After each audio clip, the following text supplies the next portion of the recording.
Buonasera e benvenuti a questa edizione di TG Sicilia. Abbiamo insieme i principali titoli. Il festino dei record. Palermo celebra Santa Rosalia e richiama in strada 350.000 persone. Dopo l'invettiva dell'arcivescovo Lorefice contro il crack, la peste per i nostri giovani, oggi è stato il giorno del solenne pontificale celebrato dal segretario di Stato Vaticano Paolo Parolin. Giornata di incendi oggi in Sicilia, sono diverse le province colpite con oltre 18 roghi, in azione anche i mezzi aerei, uno dei più consistenti e doloso a Mascalucia in provincia di Catania, dove il sindaco si è scagliato contro i piromani. Atroce storia di violenza a Favara. Un ragazzo di 26 anni ha abusato dei suoi nipoti tredicenni. È stato arrestato. Le violenze sono avvenute nella sua auto e in un caso anche davanti al figlio piccolo di appena 2 anni. A Palermo, denunciato per stupro, un 19enne accusato di aver violentato una 15enne nella scogliera della Daula dopo una serata in un locale. Alla violenza è seguita una rissa in strada tra una ventina di giovani. Mentre sull'Etna la situazione si stabilizza, a Catania rimane il problema della cenere. La pulizia diventa una farsa, le spazzatrici sono costrette ad operare tra le auto in divieto di sosta. Manca un vero coordinamento e cresce il malcontento della gente, sempre più di umore nero.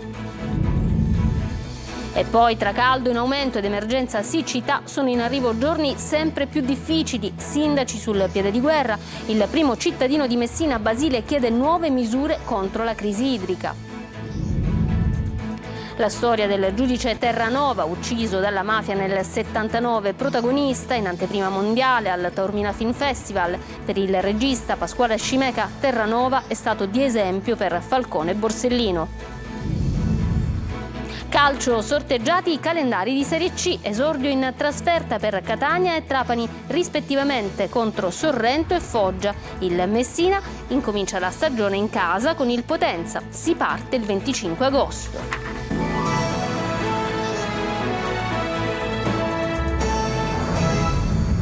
Bentrovati. Festino di Santa Rosalia da record a Palermo all'indomani dell'invettiva dell'arcivescovo Lorefice contro le nuove droghe, peste dei nostri giovani. Oggi il solenne pontificale con il segretario di Stato Vaticano Paolo Parolin, che invita la Chiesa ad essere testimone di giustizia. Manlio Viola.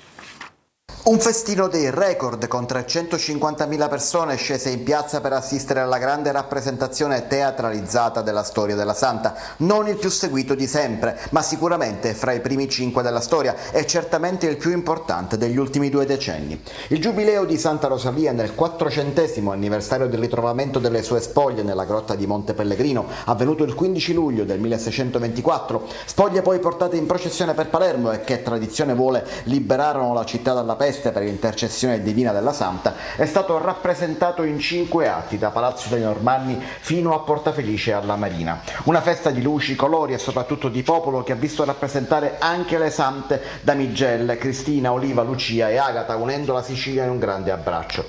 Ma archiviata la festa risuona ancora la eco dell'anatema dell'arcivescovo contro le nuove droghe, peste dei nostri giovani. Oggi è il giorno però che mette da parte la festa di popolo e guarda alla religione. E dopo la lettera del Papa alla città nel giubileo di Santa Rosalia, a celebrare il solenne pontificale è arrivato il segretario di Stato Vaticano, il cardinale Paolo Parolin, forte il suo monito alla Chiesa di Palermo. La Chiesa di Palermo continui anche adesso ad essere attenta e sollecita nel favorire processi e percorsi atti a promuovere la cultura della giustizia e della legalità, collaborando con le numerose associazioni che operano tra le maglie del tessuto urbano e che sono presenti sul territorio. La festa si conclude con la processione dell'urna che contiene le spoglie della Santa, una processione dal percorso uguale a quello di 400 anni fa e quasi identico anche a quello della rappresentazione teatrale della scorsa notte, quando la storia della Santa è stata messa in scena per l'ennesima volta per celebrarne il trionfo sulla peste e la speranza data ai palermitani. Vasto incendio oggi nel Catanese, a Mascalucia, ha bruciato il centro di raccolta rifiuti e danni anche ad un capannone della Protezione Civile. Le fiamme domate dopo ore dai vigili del fuoco. Il sindaco Magra: è un atto doloso, li troveremo. Ce ne parla Roberta Lunghi. chiaro non si tratta di incendi naturali e quindi su questo bisogna vigilare e dare grande attenzione, perché questi veramente disgraziati che hanno appiccato questi incendi vanno perseguiti e puniti nelle maniere opportune. È chiara e forte la denuncia del sindaco di Mascalucia nel Catanese dopo il grave incendio che ha colpito il territorio tra Mascalucia e San Pietro Clarenza in via Santa Margherita. L'immane fatica dei vigili del fuoco impegnati per molte ore, la paura per le abitazioni, per un capannone della protezione civile e per il centro di raccolta rifiuti del comune. A tradire le ore di paura consumate proprio le immagini di ciò che resta. Sono stati dei cittadini ad allertare i vigili del fuoco e da lì la macchina organizzativa si è attivata con la collaborazione di Forestale e Protezione Civile fino alla necessità del sorvolo di un Canadair. Protette le abitazioni ma completamente avvolti dalle fiamme i tanti cassonetti presenti nel centro raccolta rifiuti, andati distrutti. Danneggiato anche qualche mezzo della Protezione Civile. Saranno le immagini delle telecamere di sorveglianza ad aiutare nelle indagini.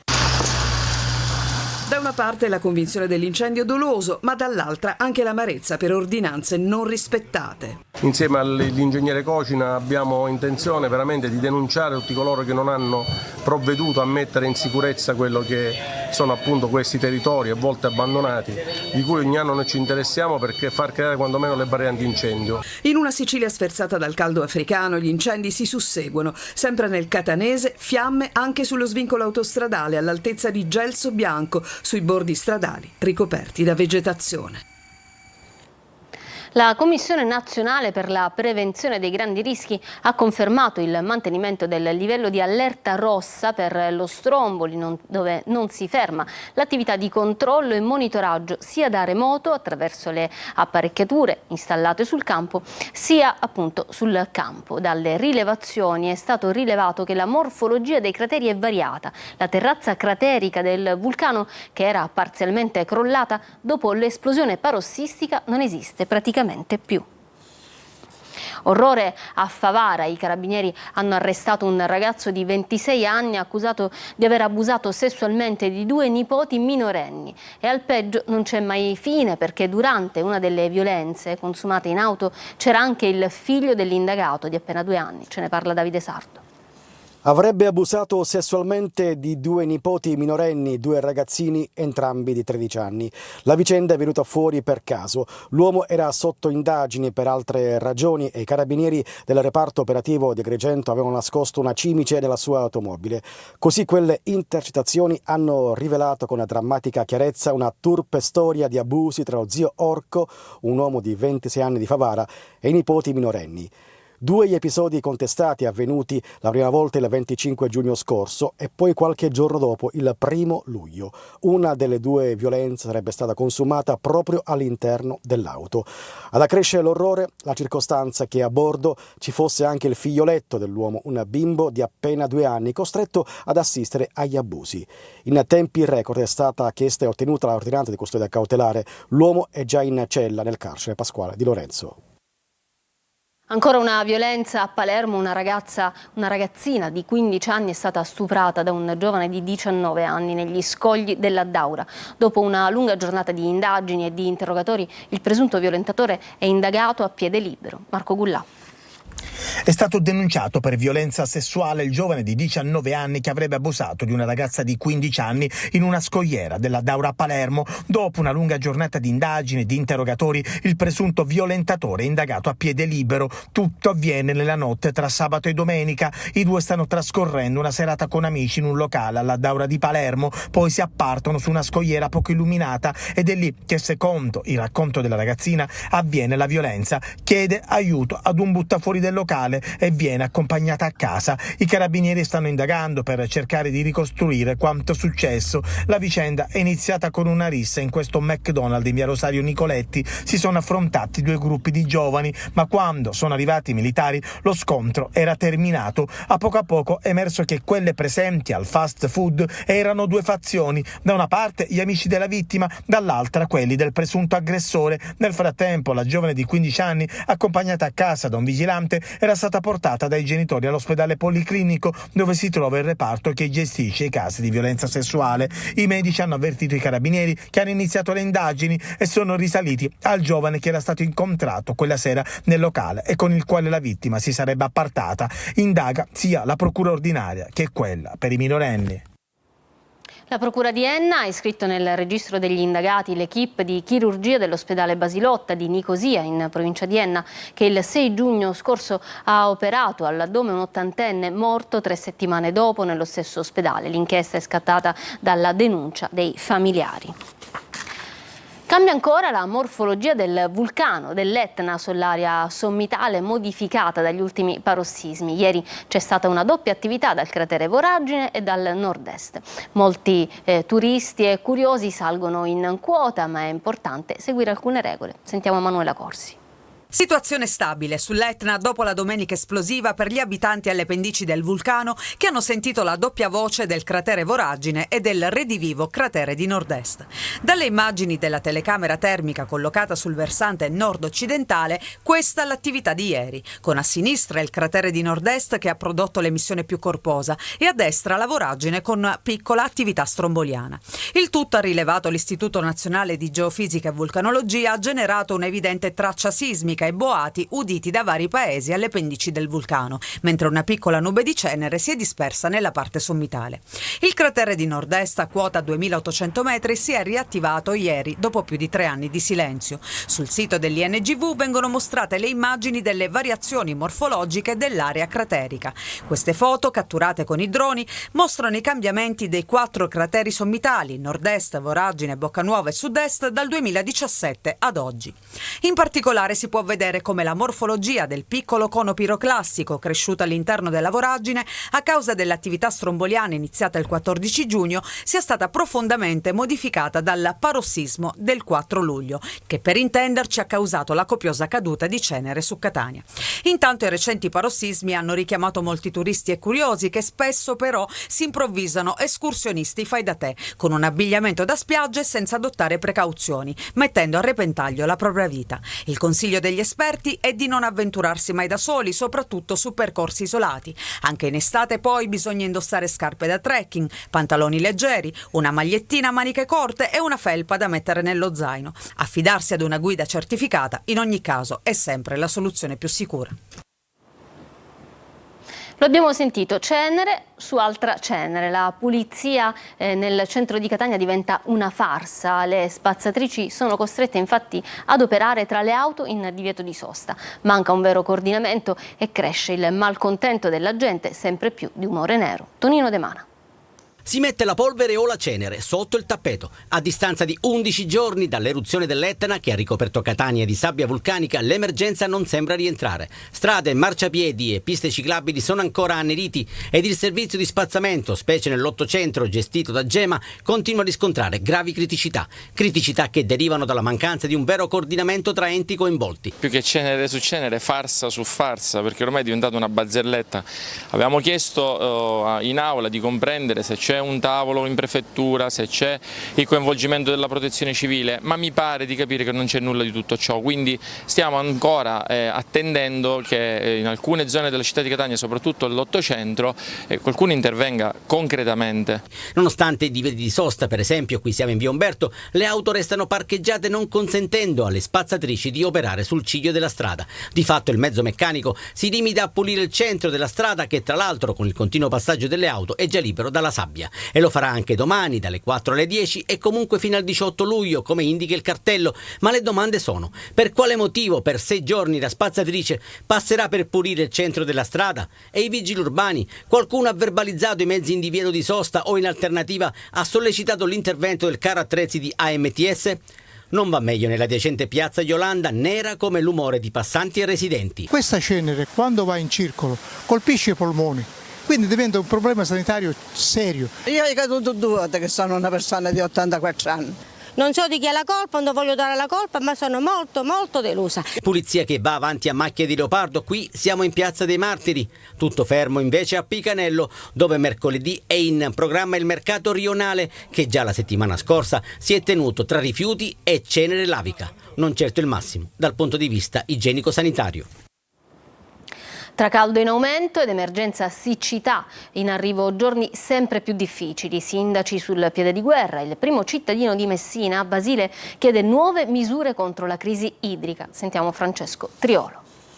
L'anticiclone africano è pronto ad innescare probabilmente la settimana più calda dell'estate 2024 con temperature bollenti. Già in Sicilia si misurano 40 gradi ma sono destinate ad aumentare nei prossimi giorni, con effetti anche sulla crisi idrica che sta investendo l'isola e che sta provocando anche diverse prese di posizione da parte dei sindaci. L'ultimo è stato quello di Messina, Federico Basile, che dopo aver stanziato €1 milione dal bilancio per mitigare gli effetti dell'emergenza adesso si è rivolto al prefetto di Messina, Cosima Di Stani, alla quale ha chiesto la convocazione di un tavolo urgente per pianificare nuove misure contro la crisi idrica. Basile chiede che la Regione e Sicilia Acque rivedano le quote riservate all'irrigazione, dando rimborsi agli agricoltori e si dirotti più acqua possibile per l'utilizzo potabile. No, diciamo che il tavolo chiesto in prefettura è un tavolo di ampio respiro che probabilmente non avrebbe neanche dovuto chiedere un sindaco, ma forse anche a livello regionale qualcuno che avesse le competenze, diciamo, per poterlo fare. È un tavolo che serve a capire come in questo momento di grave crisi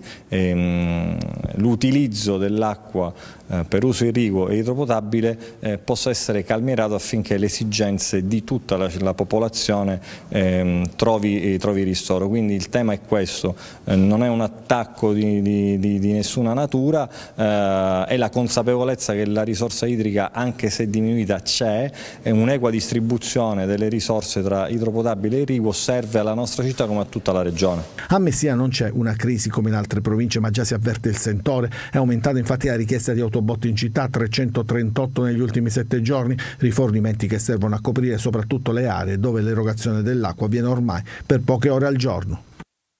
Andiamo a Siracusa adesso, dove la pista ciclabile è stata intitolata Rossana Maiorca, nel litorale abbandono. Tra erbacce, buche e staccionata mancante, l'ira dei fruitori è una vergogna. Francesco Loi.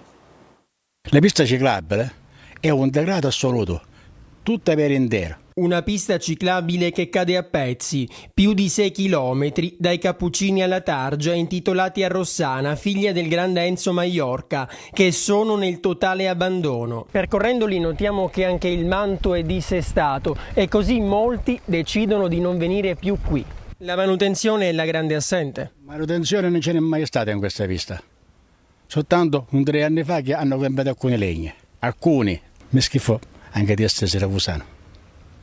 Lo dico apertamente. Un po' di manutenzione, ecco, non guasterebbe. Un percorso con una vista mozzafiato, si costeggia il mare e nelle giornate limpide si può ammirare anche l'Etna. Tutto però sorpassato dal degrado. Non si fanno competizioni sportive, ma qui un vincitore c'è, il degrado. Il degrado è dovuto alla mancata manutenzione. La staccionata manca in diversi punti, quella che resiste invece è a rischio cedimento. Oltre ad una brutta immagine, qui entra in gioco la sicurezza. Andare in bici diventa pericoloso. Anche, ci sono buche, non ci sono transenne idonee, insomma è un po' pericoloso stare in queste zone. Un percorso a ostacoli. Diciamo di sì. Anche la segnaletica ci ricorda che l'abbandono la fa da padrone, erbacce ovunque e tanto malcontento. Il comune non fa nulla, commenta qualcuno, e a guardare queste immagini come possiamo non dargli ragione? Questa estate, contro l'abbandono dei cani e di altri animali, scende in campo il Codacons, che lancia un appello a tutti i cittadini affinché segnalino i responsabili di abbandoni, allegando foto, video, numero di targa dell'auto o qualsiasi particolare utile a identificare gli autori. Anche quest'anno le tartarughe caretta hanno scelto l'oasi del Simeto per nidificare. Lo vediamo nei giorni scorsi, alcuni volontari hanno scovato le tracce del loro passaggio e poi il nido, che è stato recintato e sarà sorvegliato fino alla schiusa delle uova. Il WWF sottolinea che sono oltre un centinaio i nidi di tartaruga segnalati lungo le coste dell'isola, in aumento rispetto all'anno scorso. Un buon segnale: generalmente le tartarughe scelgono luoghi incontaminati per depositare delle uova, come stiamo vedendo. Adesso la storia del giudice Terranova, ucciso dalla mafia nel 79, è stata protagonista in anteprima mondiale al Taormina Film Festival nel film di Pasquale Scimeca. Per il regista Terranova è stato esempio per Falcone e Borsellino. Roberta Lunghi. Gliela posso fare una domanda? Ma lei nei miei occhi vede paura? Non c'è paura negli occhi del giudice Cesare Terranova, perché quello sguardo che Sciascia definiva come quello incantato di un bambino si è trasformato in coraggio ancora di più al cospetto del boss Ligio. Il giudice e il boss, presentato in anteprima mondiale al Taormina Film Festival, realizza infatti per il regista e sceneggiatore Pasquale Scimeca l'esigenza di completare un puzzle. È stato il primo giudice che ha indagato i corleonesi. Ed è stato soprattutto il giudice, insieme col suo maresciallo, con Lenin e Mancuso, che per primi hanno capito che la mafia si stava trasferendo dalle campagne alle città. Accetto. A Corleone, un epidio scappio signori. Dottore, stanno sparando. Sente di conoscere la verità il giudice Terranova, interpretato da Gaetano Bruno. Gli mancano le prove, ma le cercherà con una squadra di nomi che entreranno tristemente nella cronaca e nella storia. Perché uomini come Paolo Borsellino, Gaetano Costa, Rocco Vinnici e mettici pure Giovanni Falcone faranno la differenza. Istruirà i primi 2 maxi processi contro la mafia con 116 e 66 imputati, tutti corleonesi, che si concluderanno con l'assoluzione di quasi tutti. La delusione profonda, la pausa dalla magistratura e poi il ritorno nel 1979, seppure con una consapevolezza. Ci sono persone che non sono contente di come si sta comportando tuo marito. A quanto pare mi vogliono ammazzare. Terranova verrà ucciso con il maresciallo Lenin Mancuso la mattina del 25 settembre, proprio mentre si apprestava a prendere servizio a Palazzo di Giustizia di Palermo. Ci fermiamo adesso per una pausa, torniamo tra poco con il calcio e anche il calendario della Serie C che è stato appunto varato. A tra poco.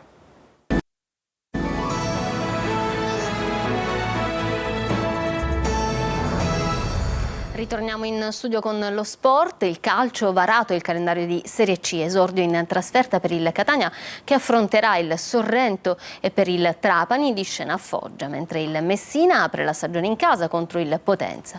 Il primo derby siciliano si svolgerà alla 9ª giornata. Tonino De Mana. Si è alzato il sipario a Firenze sul campionato di Serie C che scatterà l'ultima domenica di agosto e che vede ai nastri di partenza 3 squadre siciliane. Esordio in trasferta per il Catania che affronterà il Sorrento. La gara, in programma il 25 agosto, si disputerà a Potenza a causa dell'indisponibilità dello stadio dei Campani sottoposto a lavori di maquillage. Il Messina inizierà in casa contro il Potenza, mentre il neopromosso ed ambizioso Trapani renderà visita al Foggia. La prima casalinga del Rossazzurri, giorno 1 settembre, sarà subito un big match al Massimino, sarà di scena il Benevento. Lo stesso giorno il Trapani riceverà l'abbraccio del pubblico amico per affrontare il Picerno, con il Messina che invece viaggerà alla volta di Cerignola. E siamo ai derby siciliani. Il primo alla 9ª giornata metterà di fronte Trapani e Messina che si affronteranno il 13 ottobre, gara di ritorno a campi invertiti il 23 febbraio 2025. Alla 13ª giornata la sfida da cerchiare il rosso tra Catania e Messina, con l'andata al Massimino il 3 novembre e il ritorno al San Filippo il 16 marzo. Alla 15ª giornata, 17 novembre, incrocio tra Catania e Trapani che poi si affronteranno al provinciale il 30 marzo 2025. Tra ritiro, precampionato e mercato, ormai quasi tutte le società professionistiche siciliane sono al lavoro in vista della prossima stagione, tranne il Messina. Si guarda sempre ad acquisti e cessioni. Francesco Triolo. C'è chi suda da qualche giorno, chi è pronto a farlo e chi invece spera di conoscere il proprio destino.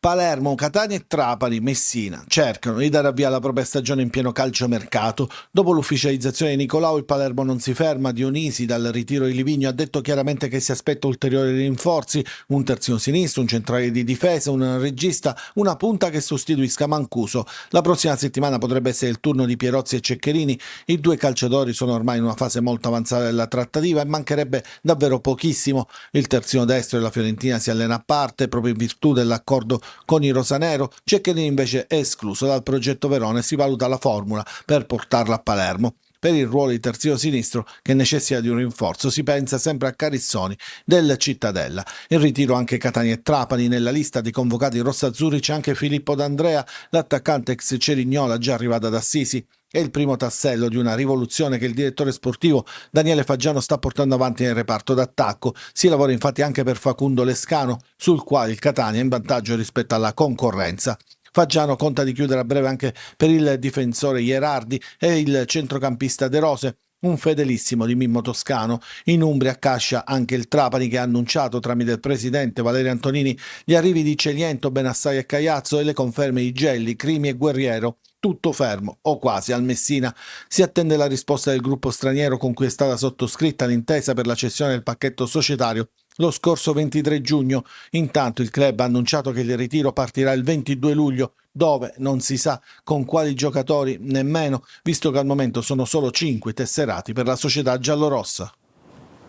Bene, questa era l'ultima notizia. Io vi lascio alla programmazione di Antenna Sicilia e vi auguro un buon proseguimento di serata. Arrivederci.